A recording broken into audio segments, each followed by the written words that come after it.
যেই ভাই লোকদের আর কি 5G সেট কিনে নেট চালাতে প্রবলেম হচ্ছে আর কি, 5G টাওয়ার সবসময় 4G হয়ে যাচ্ছে, নেট চালাতে পারছেন না, তাদের জন্য এই ভিডিওটি। আপনাদের বেশি কিছু করতে হবে না, সেরকম একটা অ্যাপস ডাউনলোড করতে হবে। অ্যাপসটার নাম হচ্ছে 5G 4G LED। এখানে ক্লিক করবেন, অ্যাপসটি খুলবেন, দেখুন ভালো করে অ্যাপসটি দেখে নিন।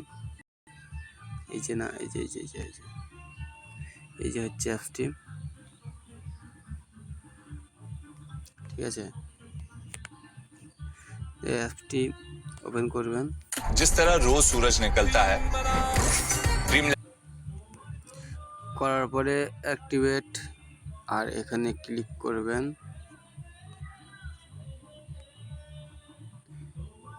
এখানে ক্লিক করে আপনাদের এই অপশানটা সেটিং করা থাকবে আর কি। এইটা সেটিং করতে হবে আপনাদের, এনআর অনলি। এটা সেটিং করলে আপনাদের 5G টাওয়ার চলে আসবে। দেখুন আমার 5G টাওয়ার ফুল হয়ে আছে, কোনো 4G টাওয়ার আসার প্রবলেমটা আর হবে না, ঠিক আছে। তো গাইস, ভিডিওটা ভালো লাগলে সাবস্ক্রাইব করবেন, আর কোনো রকম ভুল টুটিতে থাকলে কমেন্টে জানাবেন, আর বেল আইকনটি দাবাতে ভুলবেন না, যাতে আমাদের নতুন নতুন ভিডিওগুলো আপনারা দেখতে পারেন।